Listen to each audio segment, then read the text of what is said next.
Hey everyone, this is Michael McGregor. I'm an M&A investment banker with Focus Investment Banking, and I'm part of the team that helps tire and service dealers and other automotive business owners with mergers and acquisitions. Today I'm starting a new series called Anatomy of a Deal.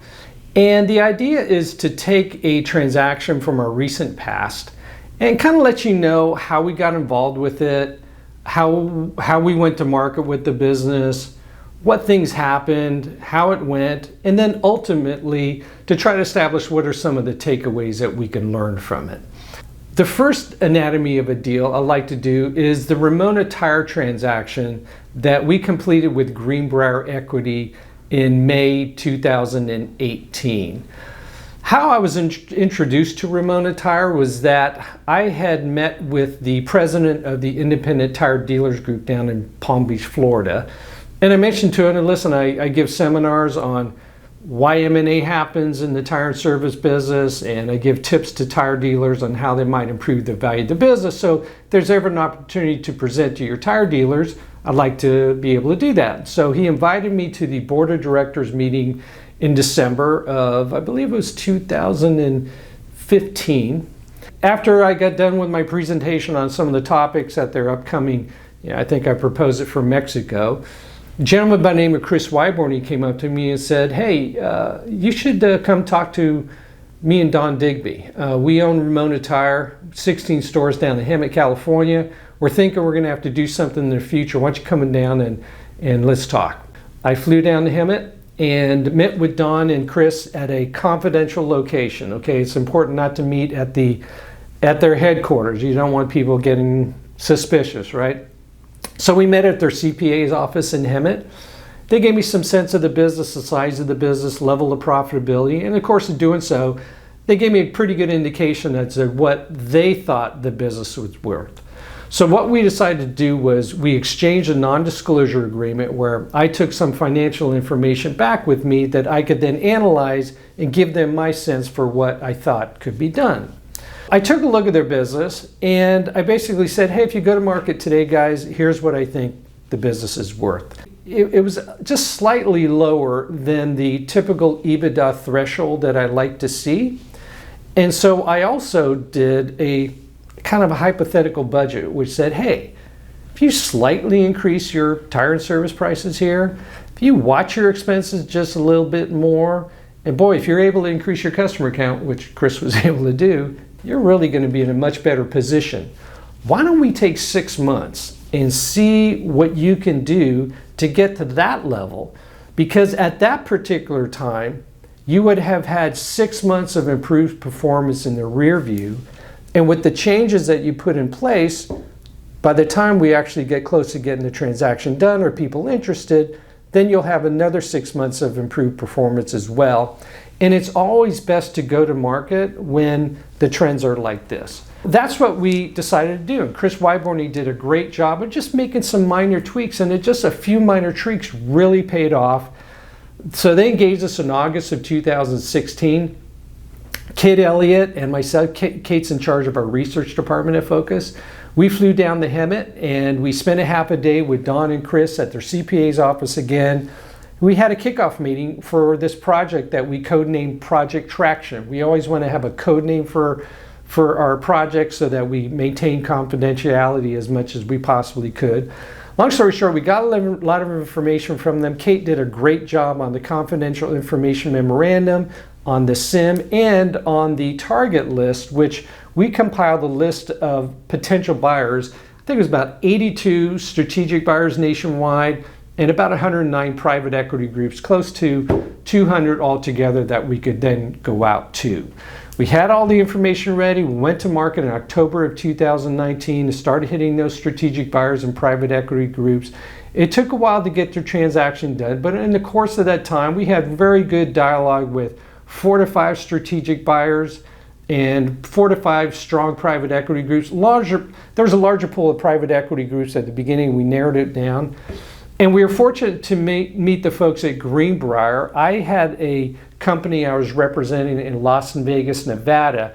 In the course of selling that, I was put in touch with Greenbrier, and at the time they said, hey, we hear you have something in California too. I said, well, let's just see how this Nevada one goes, right? They're just really great people to work with. That transaction started going really smooth. So I remember calling to Chris Wyborn and he said, hey, I think we found your buyers there. Greenbrier, GB Auto, and they really want to be in California, Chris. And I have to tell you, at that time, there weren't a lot of strategic buyers interested in California. Monroe was not in California yet. Mavis is still not in California, and GB didn't quite even exist. And California has become a lot more active since then. That kind of transaction did take a while to close. Ramona Tire was a C corporation, and so we went out saying, hey, we want this to be a stock transaction. Stock transactions are just a little bit more to them, and they're just going to take a little bit longer. I think compounding this was the fact that there was some owned real estate by Don and Chris that were involved in the transaction. That took a little bit longer to do as well. And you can imagine a 50-year-old tire and service business, the environmental due diligence, in addition to the legal due diligence, was quite extensive. I think the first takeaway from the Ramona Tire transaction is to get a maximizing event, get the business on the right footing, get your house in order before you take it to market. Unless there's a gun to your head, something critically bad is going to happen to your business, you're totally distressed, you have no time. If one buyer's knocking at your door and your books are not exactly where you need it to be, what's the hurry? Take a little bit of time, get the profitability where you want it so you can then have a maximizing event. You only get one chance to do this. I think a little patience, a little bit of patience will pay off. That's the second takeaway. It does take patience. The tire and service M&A marketplace is not as fast-paced as the IT, M&A marketplace, maybe even the healthcare marketplace. It simply takes a while to get things done. These are location-centric, location-specific businesses. A lot of times, a lot of the analysis that becomes, well, how close is this location to that location, right? In this particular case with Ramona Tire, we had a good 8-month discussion with one strategic buyer that's already in the marketplace. And at the end of the day, they come back and said, okay, we'll do an asset transaction, but we'll only buy these 9 stores. And so it's like, well, what do we do with the other stores? What do we do with the other 7 stores? Seriously, So it can take some time, but if you are patient and you are persistent, it usually does work out in the long run. The third takeaway is if you are a C corporation, a stock transaction really does minimize your capital gains taxes compared to an asset location. There's things you could do in an asset transaction, but if you really want that stock transaction, go out with that. Say, listen, this is going to be a stock transaction, people. I like to say, tattoo it on your forehead.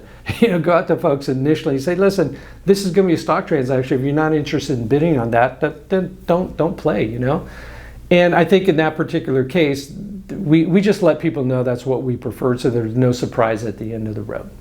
Another takeaway is, I talk about this a lot, is make sure that the location rents are set at fair market value. Ramona Tire location, they were for the most part, I think there were just 1 or 2 facilities where we had to tweak the rent a little bit. It just slows things down a little bit, and it just creates a little bit more financial maneuvering at the end. So again, just kind of make sure your fair market rents for your locations are set right. Another takeaway is that if you do have growth plans, those are great, and there's a good chance you could get credit for example, lots that you buy that you plan future stores on, because Don and Chris did get credit for planned locations that they had acquired the land, developed the plans, gotten the permits, were in various stages of construction. So they got credit for that.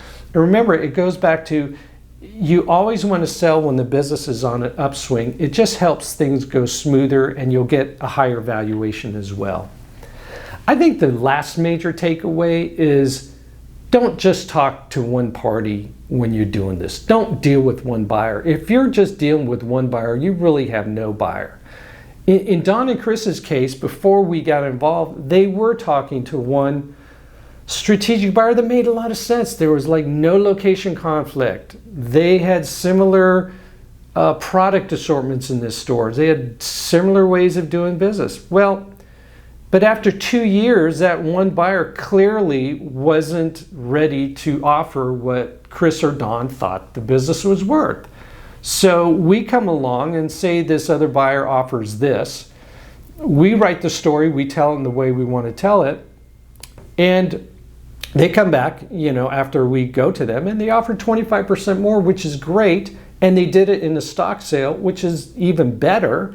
So we did better than what they offered before, but it still was not as much as the person or the party that wanted it the most. So by going out and not getting any, necessarily married to any one party, there's a greater likelihood that you will comb the market and find the people that value your business the most and perhaps are the best buyer for it. So anyway, that's the first anatomy of a deal. I hope that you found this interesting. If you have any questions on it, please call me at 704-621-7200. You could email me at michael.mcgregor@focusbankers.com. Thanks for watching.